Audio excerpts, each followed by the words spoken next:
Voilà, de nouveau, bienvenue à chacun et à tous, mesdames, messieurs, bonjour à toutes et à tous, bienvenue dans votre émission spéciale depuis les locaux de la radio Sota FM, comme je vous l'ai annoncé. Aujourd'hui, nous recevons des invités de marque, notamment monsieur Barnabas Orukuma, plus connu sous le nom de Bok, oui, président, directeur général du groupe de presse d'Abaro. Il est à Malanville dans le cadre du Bénin. Tour Bénin Dabar Tour, une initiative devenue désormais incontournable dans le paysage médiatique béninois. Pour cette 6e édition, le convoi du groupe sillonne justement à nouveau le pays à la rencontre des réalités locales, des acteurs du développement et des populations.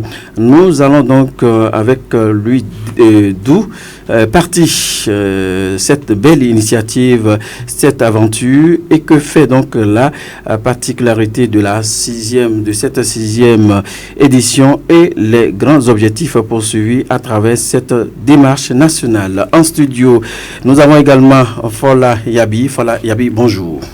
Oui, bonjour monsieur le journaliste. Ah oui, vous découvrez désormais comme ça Malanville, bienvenue à vous. Merci beaucoup, mais ce n'est pas la première fois. Ah, d'accord. Surtout que vous venez sur le terrain pour des reportages, justement. Alors, monsieur Barnabas Orukuma, bienvenue dans nos locaux. Bonjour. Bonjour, chers confrères. Bonjour à tous les auditeurs de Sota FM. Je crois que Sota FM est l'une des radios les plus suivies dans la Liborie. C'est un honneur pour moi d'être reçu sur Sota FM ce matin. Merci, ça fait plaisir d'apprendre cela de vous. Voilà, monsieur Barnabas Orukuma, de la première édition, aujourd'hui on est à la 6e édition. De façon précise, d'où est partie donc l'idée d'une telle initiative? Alors, il faut dire que en tant que promoteur d'un groupe de presse, pour moi, j'ai toujours rêvé qu'un média ne soit pas qu'un seul instrument, qui ne soit pas toujours résolu à sa mission d'informer, d'éduquer et de divertir. Je me suis dit que en tant qu'un média, on doit aller bien au-delà, participer au développement de notre pays à travers des initiatives qui impactent le quotidien des populations, de ceux qui nous suivent. Donc, c'est relativement toujours animé et il y a toujours eu des initiatives qu'on fait à Parakou, des séances de salubrité, ceci, cela. Mais il fallait une initiative qui va bien au-delà. Donc, d'où cette idée. Il y a une première édition où on a, profitant d'une prestation d'un partenaire, on a fait le tour d'un certain nombre de villes du Bénin. On est allé à Kandi, on est allé à Banikwara, on est allé à Natitengu, à Djougou et dans le sud. Je me suis dit, ben, voilà, c'est quand même bien ça. Donc j'étais avec une équipe en son temps pour cette première édition. On était en 2019 ou 2020, je crois. Donc, je dis, bon, et si on instituait ça comme un projet et chaque année, on fait le tour du Bénin et on rencontre des populations, ceux qui ont l'habitude de nous suivre sur les réseaux, de nous suivre, de lire nos journaux et tout. On peut aller les rencontrer, discuter avec eux, savoir ce qu'ils pensent de ce que nous faisons, qu'est-ce qu'ils peuvent apporter, quels sont les reproches qu'ils nous font, etc. Donc, c'est de là, la deuxième édition a couvert plus de communes que la première. La troisième édition, on a encore restructuré. On a dit, bon, au lieu de faire un tour comme ça, seulement faire le tour, et retenons une thématique autour de laquelle on fait la tournée.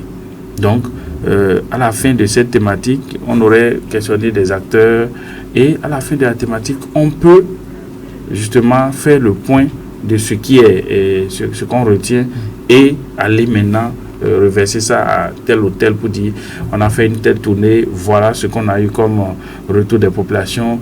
On verse ce qu'on a eu comme information aux décideurs qui pourront s'en inspirer pour prendre des décisions qui vont impacter le développement de notre pays ou le quotidien des populations.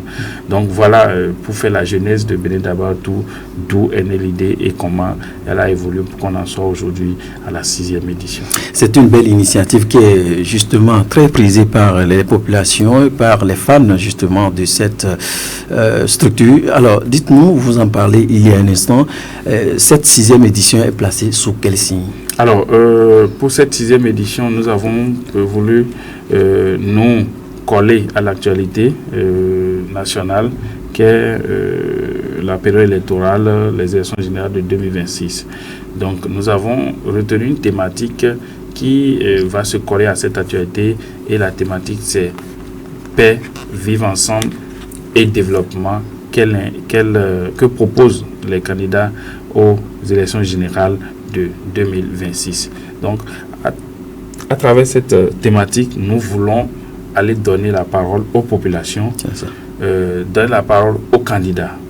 Aux populations, elles vont nous dire ce qu'elles veulent, ce qu'elles attendent de ceux-là qui aspirent à nous diriger à partir de 2026 en termes d'action pour consolider la paix et le vivre ensemble et en termes d'action de développement. Donc, nous allons échanger avec des groupements de femmes, des présidents d'associations, des éleveurs, des agriculteurs, des artisans, des jeunes. Nous allons rencontrer des marchands, nous allons rencontrer tous les acteurs nous allons dans une commune et ces acteurs vont s'exprimer, dire ce qu'ils pensent, ce qu'ils veulent que les gouvernants qui iront aux élections communales, aux élections législatives, à l'élection présidentielle de 2026, ce qu'ils attendent d'eux dans le secteur de la paix, du vivre ensemble et du développement. Je pense que, ma foi, cette thématique choisie pour ce tour, la 6e édition colle justement à l'actualité. Et c'est ça, la recherche de la paix, c'est très important. Alors, j'avais juste envie de nous taquiner. Vous êtes arrivé à Malanville, alors comment est-ce que vous appréciez Malanville? Bon, c'est vrai que nous sommes arrivés un peu tard la nuit, mais Malanville est très poussiéreux. C'est pas facile, hein? Il y a beaucoup de poussière. Visiblement, vous êtes arrivé à un bon moment. Oui, beaucoup de poussière. On a vu également que Malanville est en chantier. Nous avons vu une belle voie que nous avons empruntée de Parakou jusqu'à Malanville. Nous avons vu également une population très dynamique qui vague à ses occupations très laborieuses. Malanville, c'est la porte d'entrée du Bénin quand on vient du nord. Donc, Malanville, c'est une ville stratégique en termes de développement du Bénin. Donc, et c'est une ville cosmopolite. J'ai déjà vu à l'entrée ici le nombre de langues que vous abordez au niveau de la TV. J'en suis vraiment séduit. Je suis le président de l'Union nationale des médias en ligne du Bénin et Sota FM, à travers sa web radio, est membre de l'UNAMEL Bénin. Donc, je suis très content de savoir que il y a autant de langues qui sont parlées à Sota FM. Je me suis surpris de lire l'anglais, de lire le kotokoli, et franchement, c'est très bien. Donc, ça veut dire que, comme atout que Malanville a, il y a également cette diversité ethnique. C'est une ville cosmopolite, donc nous sommes sûrs d'avoir le son de cloche de plusieurs acteurs et ça nous réjouit. Et voilà, on ira tout de suite en ville pour voir à quoi ça ressemble également, parce que on est venu ici il y a 1 an. Voilà, on verra bien. Alors, le groupe de presse d'Abaro, c'est une équipe.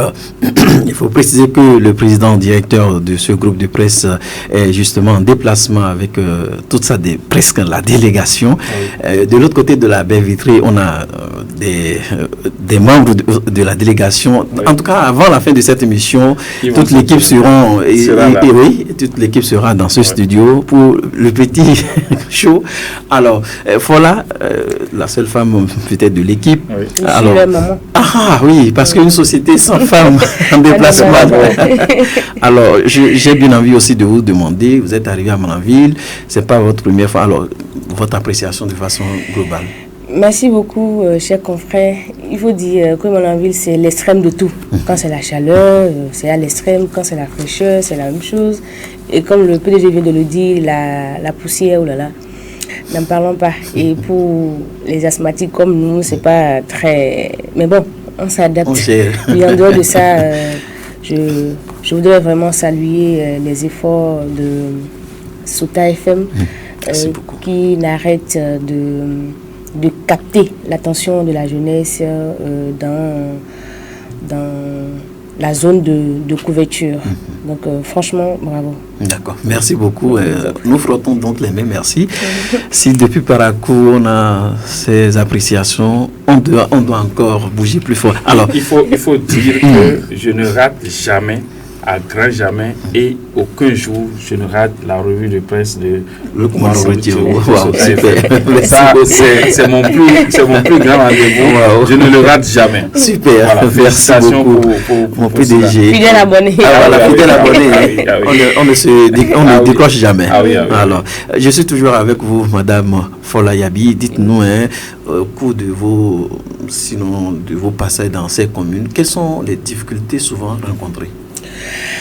Merci beaucoup pour les difficultés. Il faut dire qu'il y en a assez. Parfois, le programme est calé avec les personnes qu'on doit rencontrer au vu du thème qu'on a choisi pour les éditions, qui c'est les maires, les SE, les préfets et autres. Mais vous les connaissez, ils ont des agendas très chargés. À la dernière minute, ils sont plus disponibles. Il faut savoir comment caler le rendez-vous ou bien trouver un autre moyen pour qu'on puisse les prendre, parce qu'on s'est lancé pour le défi de toujours prendre les 77 maires, ou si c'est SE, ou en tout cas parcourir toutes les 77 communes. Donc on essaye quand même vu qu'on l'a annoncé, on fait tout possible, en tout cas de notre mieux pour enregistrer ou bien en tout cas envoyer l'entretien avec tous les maires, parce que les abonnés attendent ça. Et il y a aussi des communes qui veulent franchement qu'on vienne chez eux. Et il faut dire que l'année dernière, on a réussi à aller dans toutes les communes qu'on n'avait jamais réussi à avoir l'année dernière. Donc ça, c'est la première difficulté. Il y a aussi, parfois, il y a des zones où on a du mal à avoir vraiment, je sais pas, si je dois dire des chambres adéquates, ou bien hôtels, ou en tout cas des motels qui, pour une journée de travail vraiment chargée, quelque part où tu dois te reposer. Il y a aussi parfois... C'est pas le cas. C'est pas le cas à Malanville, voilà. Franchement,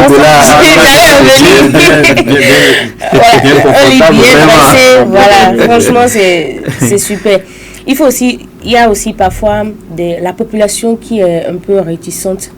Parfois, quand il faut aborder certains sujets, vu notre agenda chargé dans chaque commune, si on dit, il y a le PDG qui a animé une émission Parole au président. Donc, il faut prendre la population qui va dire ce qui va, ce qui ne va pas, ce qu'il voudrait et autres, les réalisations du gouvernement dans leur truc. Il y a parfois des gens qui ont peur du micro. Il faut les tchatcher, il faut les sensibiliser, il faut leur parler. Et comme ça joue sur notre agenda, vous voyez, parce qu'on a envie d'être fidèle à nos abonnés, on a envie dans chaque commune, leur faire savoir ce que la population pense, comment ils apprécient la gouvernance, comment ils apprécient dans le domaine de la santé, du développement, société et autres. En dehors de ça aussi, il faut dire que d'abord tout pendant 6 ou 7 semaines, c'est les moyens. C'est les moyens.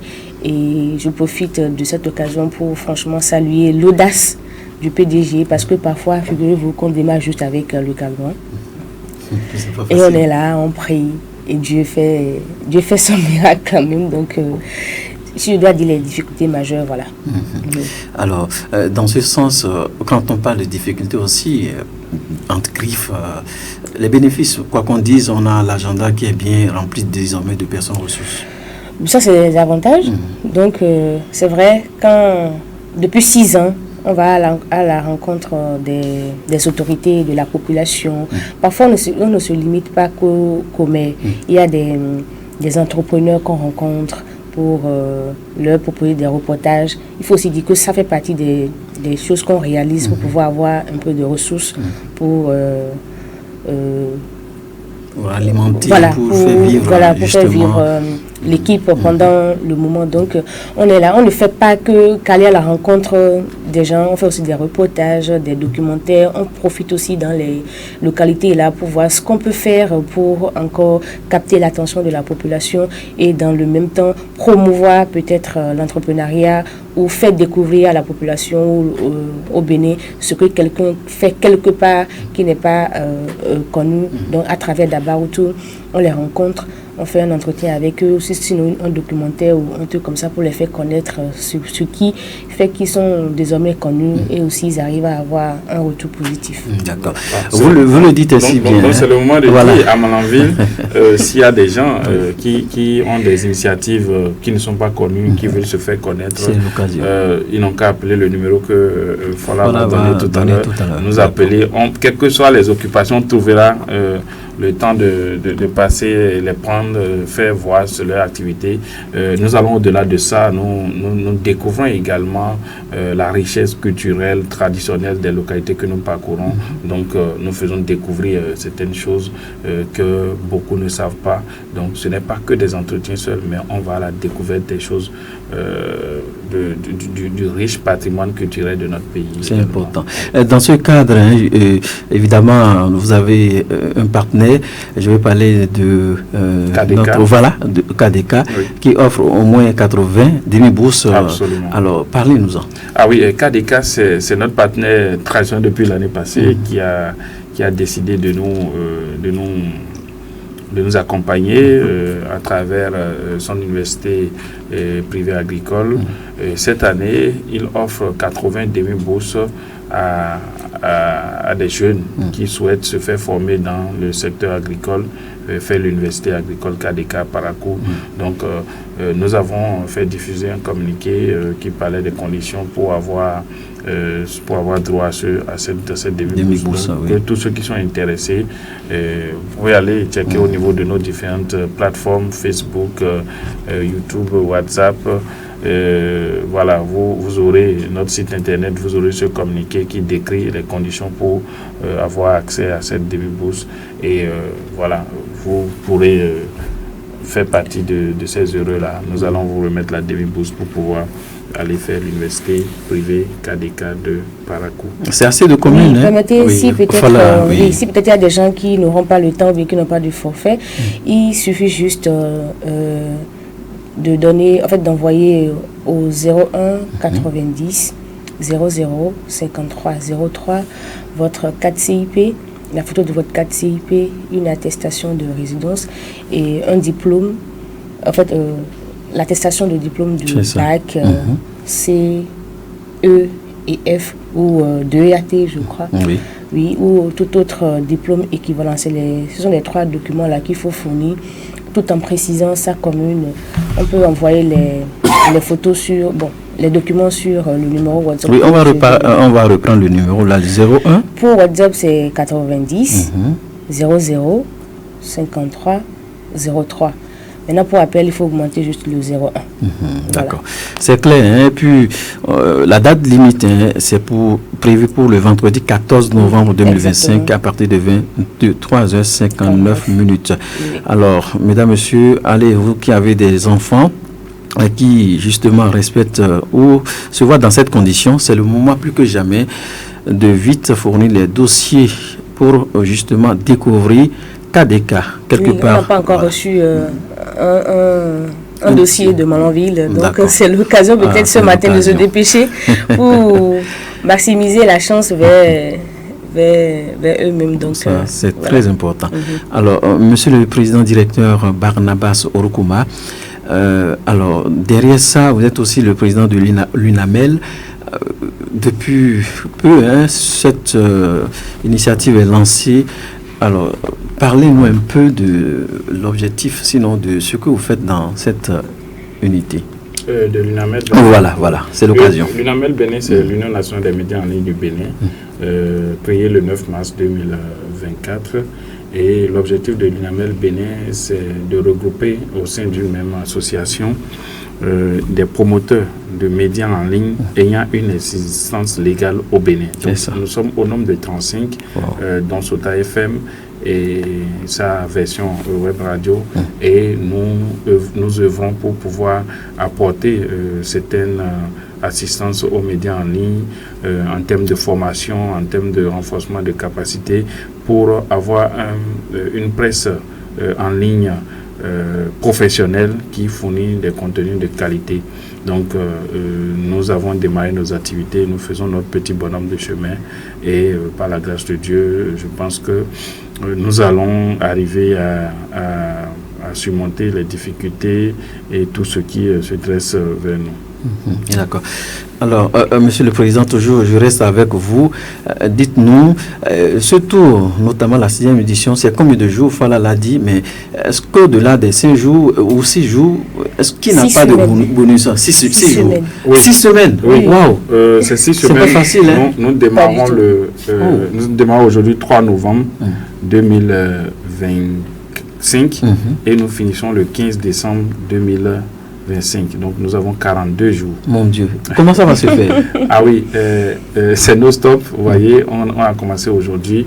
On va faire 2 communes aujourd'hui. Demain, on fera 2 communes. Après-demain, au nord, généralement, on fait 2 communes, compte tenu des distances qu'il y a entre les communes. Mais au sud, ça va très vite parce que les communes, c'est à peine 10 km entre les communes. Et la voie est bonne. Voilà, on fait 3 semaines et on fait 3 communes par jour. Donc, il peut arriver, évidemment. L'année passée, on a mis près d'une semaine sur la durée qu'on avait prévue. Donc, il peut arriver qu'on aille au-delà des 42 jours.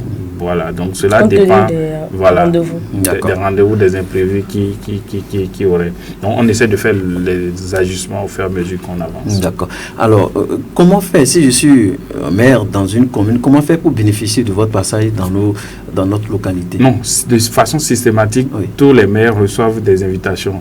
Bené Dabatou, grâce à Fola Yabi et toute l'équipe, est très bien organisée. Un mois avant, on envoie les courriers dans toutes les communes. On envoie les courriers à la Direction générale de la police républicaine. On envoie les courriers au ministère de tutelle de la thématique qu'on a choisie. On envoie les courriers au niveau des organisations internationales qui seraient intéressées par la thématique. On envoie les courriers aux radios. On envoie les courriers aux partenaires médias. Donc, voilà, au préfet du département. Donc, eux tous sont informés de ce que la tournée est en cours. Vous avez participé, vous avez relayé les informations de la conférence de presse de lancement le communiqué par rapport aux bourses. Vous êtes informés. Donc, c'est comme ça, du nord au sud, tout le monde est informé un mois à l'avance de l'organisation de Bené Dabatou. Et c'est vraiment, c'est devenu comme une institution, et nous pensons garder cette habitude tout en intégrant des innovations qui vont rester et qui vont vraiment devenir, pour que Bené Dabatou devienne un label que nous allons peaufiner au fur et à mesure que les années passent. Nous sommes presque à la fin de notre entretien. Justement, je vais demander à Boubacar Doko de nous aider en fond sonore pour qu'on reçoive les autres membres de la délégation. Oui, parce que c'est comme ça se passe. Nous vous disons, soyez les bienvenus à travers cette belle musique que vous écoutez déjà en fond sonore. On invite tout le reste de l'équipe en studio. Et bien voilà, Dabatou, je ne sais pas si entre-temps j'étais un bon artiste, c'est le moment de concevoir une musique pour Dabatou parce qu'on l'a souhaité vivement.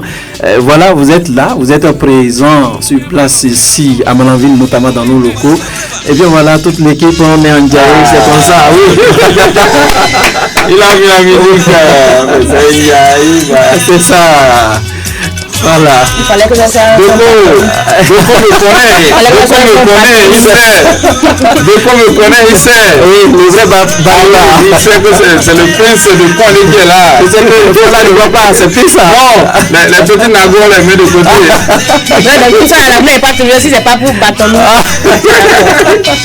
Donc voilà. Oui, la prochaine vous vous présenter. Voilà. Yaka, c'est ça, hein? Venez, oui, approchez-vous. Alors, bienvenue à vous. En fond sonore, bienvenue à vous. Présentez-vous à nos amis auditeurs qui nous écoutent. Bonjour, chers confrères. Bonjour aux auditeurs de Sota FM. Moi, c'est Parfait Ketabouti. Je suis cadreur, monteur. Donc, tout ce qui est réalisation au cours de Bené Dabatou, c'est moi qui ai fait. C'est difficile que les techniciens parlent, mais aujourd'hui on l'a pris en sandwich. Surtout lui. Parfait, Tchacha beaucoup. Il n'aime pas parler. Ah, super. Donc c'est la 6e édition, nous ferons comme ça. La 6e édition. Voilà. Ah, super. Allez, juste après, parfait, nous allons recevoir une autre personne. Oui, vous voudrez vous présenter à nos amis auditeurs? Ici, c'est Moustapha Sekosino. Je suis le CVA. Donc, pour les trajets, j'essaie de conduire pour qu'on puisse aller. À vous de l'objectif. Vraiment. Décidément, il faut dire que Moustapha, il est plus qu'un CVA. Ah oui. Il est CVA, mais il est aussi cadre monteur, il est l'assistant de Parfait. Ah oui, là c'est ça. C'est celui qui travaille le plus dans l'équipe. Il est au volant, il finit encore, il est derrière la caméra. Donc, de montage. Voilà, c'est une compétence que seuls les bâtons vont. Les nouveaux sont jaloux, mais ils ne parviennent pas à l'avoir. Décidément. Ok, vraiment merci beaucoup. D'autres précisions en quelques secondes. Alors, d'autres précisions, c'est pour vous remercier Sota FM, remercier la population de Malanville, dire que ce que nous faisons, c'est pour contribuer de notre manière au développement de notre pays. Lorsque nous venons vers vous, ne soyez pas stressés, n'ayez pas de crainte. Ce que nous faisons a un seul but, participer au développement de notre pays à travers les informations que vous allez donner en termes de ce que vous voulez pour que le Bénin aille mieux. Nous allons participer à élire des gouvernants qui sont conscients des enjeux de développement de notre pays et ainsi nos aspirations seront tenues compte dans les planifications qui vont se faire pour le bien de nous tous. Fola Yabi. Merci beaucoup. Ce que je voulais ajouter, c'est demander à tous ceux qui nous écoutent, de toutes les communes qui sont à l'écoute, de postuler massivement au demi-bourse de KDK. Ils peuvent envoyer, comme je l'ai dit tout à l'heure, leur dossier au 90 00 53 03. Et profitez aussi pour dire à toutes les autorités qui nous écoutent, les responsables des éleveurs, des agriculteurs, le groupement des femmes qui nous écoutent, de bien vouloir nous accorder quelques temps dans leur emploi du temps pour qu'on puisse les rencontrer pour un petit entretien dans le cadre de Bénin d'Abaroutou. Je voudrais aussi remercier Sota FM parce que c'est pas donné à n'importe qui d'être reçu à votre antenne à cette heure-ci. C'est vraiment gentil. Merci pour votre accompagnement et votre fidélité. Merci. Voilà. Et voilà qui vient mettre fin à cet entretien riche en enseignements avec M. Barnabas Orukuma, PDG du groupe de presse d'Abarou, initiateur du Bénin d'Abaroutour, une tournée nationale qui valorise les talents, renforce la visibilité des communes et encourage la proximité entre les médias et les citoyens. À travers cette 6e édition, le message est clair: promouvoir le développement local par la communication, mettre en lumière les efforts des acteurs à la base et inspirer une nouvelle génération de journalistes et leaders engagés pour leur communauté. Merci à vous, monsieur le président directeur. Merci également à toute l'équipe Fola Yabi et pour cette belle initiative qui fait briller le Bénin à travers ces localités. Merci également à Boubacar Doko qui est de l'autre côté de la baie vitrée. Merci. La coordination de ce plateau, Bruno Gakis, c'est mon nom. D'ici là, portez-vous bien. On se reprend tout prochainement.